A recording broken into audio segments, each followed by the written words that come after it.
that we are entering into a period of the forerunners of Dajjal, wal-iyadhu billah. Our major leaders in the world gathering together, some of them saying that global warming is a good thing, that the fact that the ice is melting in the north is a good thing for us.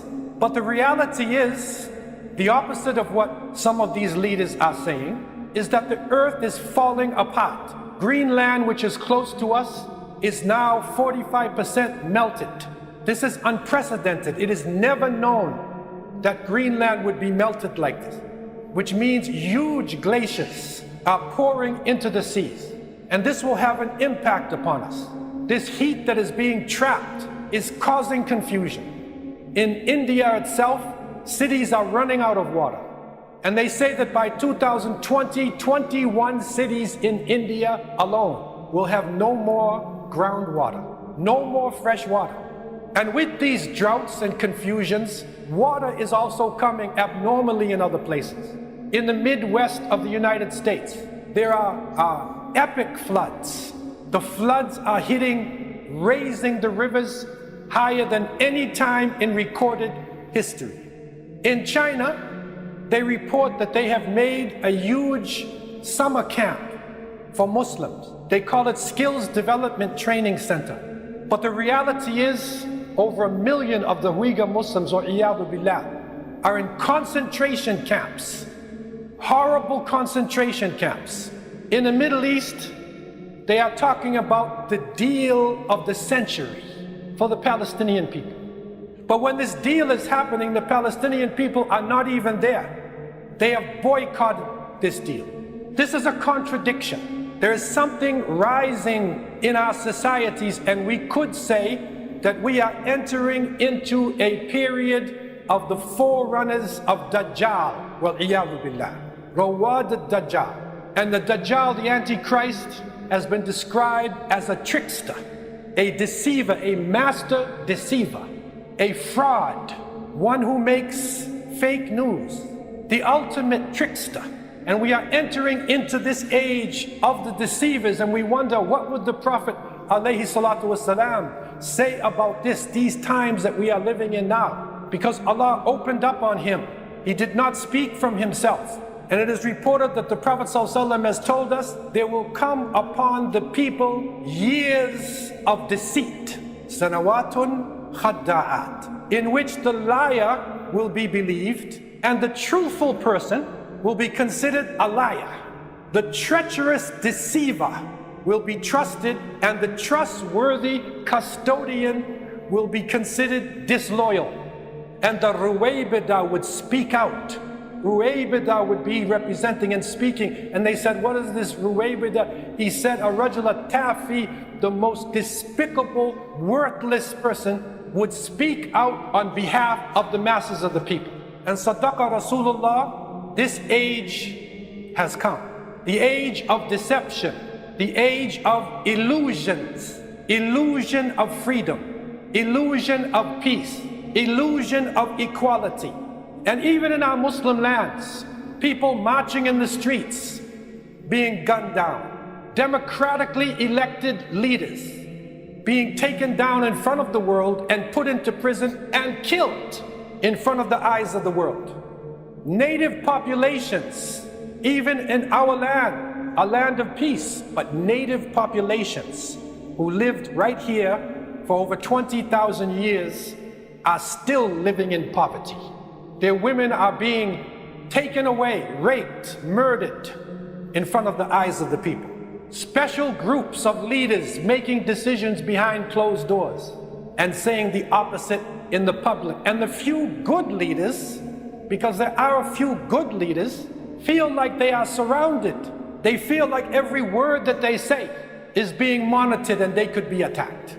So this is the age of the worst of people. And as believers, we take comfort in the fact that Rasulullah ﷺ spoke about this that would happen. And he told us, you will find amongst the worst of people on the day of resurrection is the two-faced person. The one who comes to one group with one face and another group with another face. Sanawatun khadda'at. And it is difficult for us as the common people in an age that we are living in. It is difficult because in the past and many times, in times of justice, the truth has power to it. If a person is true, it should be recognized. And that is what you could call quwwatul haqq. Two words, quwwa and haqq. The person with the truth should be recognized. But the reality is, turn the two words around. Not quwwatul haqq, haqqal quwwa. And haqqal quwwa is might makes right. So whether the person is right or wrong, if they have the strength, then they are right. This is a deception.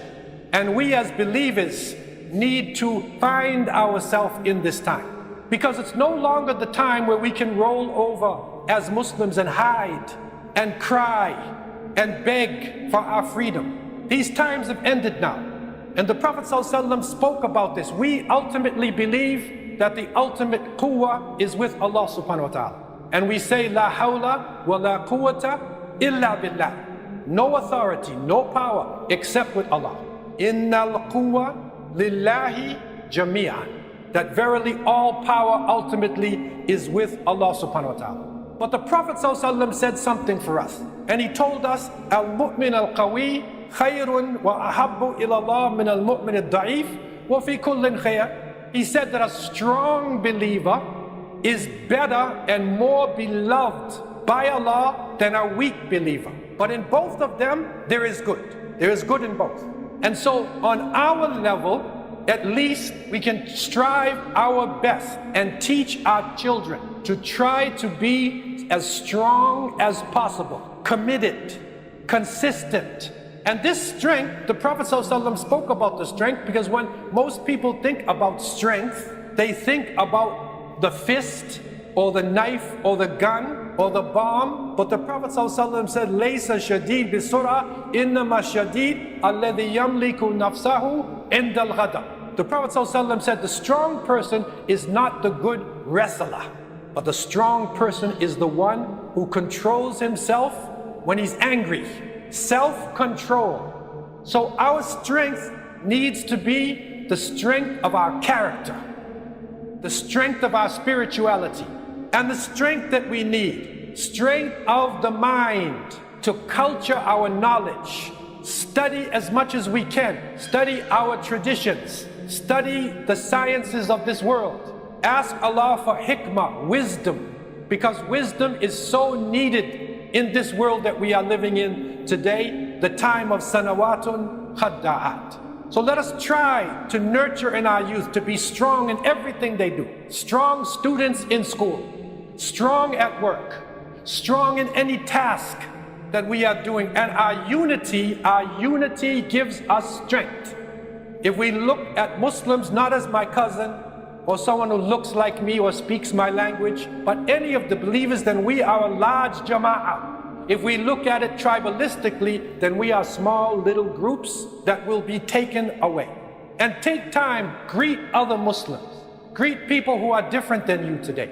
If you see a Muslim on the street, care about that Muslim. If you see a Muslim in trouble, then you're in trouble. If you see a Muslim feeling sad, then that sadness is also part of you. We need to pray for each other. This is a time for us.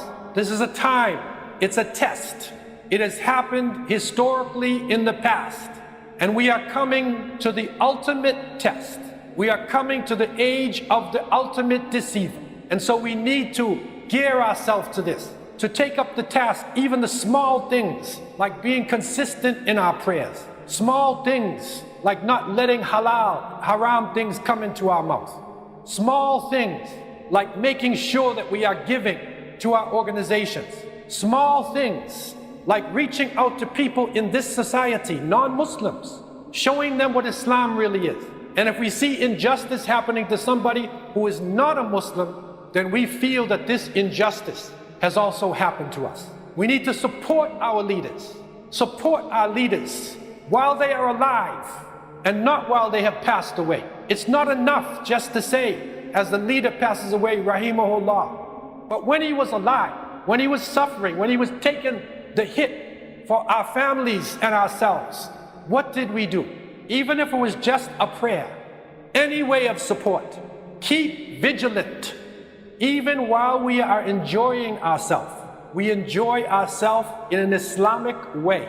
The Prophet ﷺ has told us that none of you will truly believe. لا يؤمن أحدكم حتى يكون هواه تبعا لما جئت به. None of you will truly believe until his desires, until his enjoyment, until his playing follows what I have brought him. So even while we enjoy ourselves, keep vigilant. Keep our eyes open as to what is happening, especially when we are in the houses of Allah subhanahu wa ta'ala. We need to pray to Allah Azza wa Jal, especially for wisdom. Hikmah, putting things in the proper place. And if we hear something of wisdom, we need to think about it. Take it in.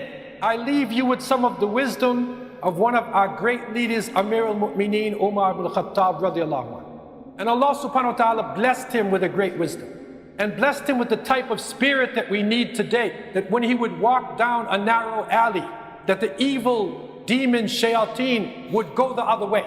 But his wisdom, and it is reported in translation that he has said, fear Allah, for He alone lives. All other things will perish. Think about this. The one we need to fear is Allah subhanahu wa ta'ala. Everything else, every president, every prime minister, every power will perish except Allah. And he gave us a beautiful advice for ourselves in these sanawatul khadda'at. He said, be dignified, honest, and truthful. Dignified, not arrogant, but dignified. You respect yourself and you respect other people. And honest and truthful. And he said, radiallahu anh, trust is that there should be no difference between what you do and what you say and what you think. That is the true trust. There should be no difference between what you do, say, and even what's in your head, to not be a hypocrite deceiver. He also said, do not be misled by hearing of someone's reputation. Don't be misled if you hear the reputation of a person. He also said, radiallahu anhu, do not depend upon the morality of a person until you have seen him behave while he's angry. Don't believe in the morality. But if he's angry, see how he acts. Then you know who that person really is. Remember what the strong person is that the Prophet ﷺ said, الَّذِي يَمْلِكُ نَفْسَهُ عِنْدَ الْغَضَبِ. The one who controls himself when he's angry. That's the strong person. That's the one that we need to follow and we need to respect. And so we take this time as we go into this rest period to remind ourselves not to rest. Because Allah subhanahu wa ta'ala is hayyun la yamut. Allah is alive and will never die. Keep vigilant.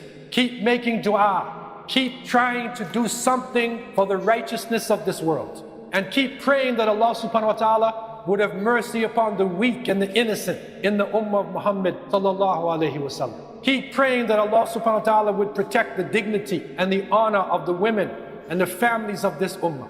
Keep praying that Allah subhanahu wa ta'ala would protect and strengthen the men of this ummah and raise up balanced leadership into our world. And keep praying that Allah subhanahu wa ta'ala would take yourself and all of us out of this world with kalima la ilaha illallah Muhammadur Rasulullah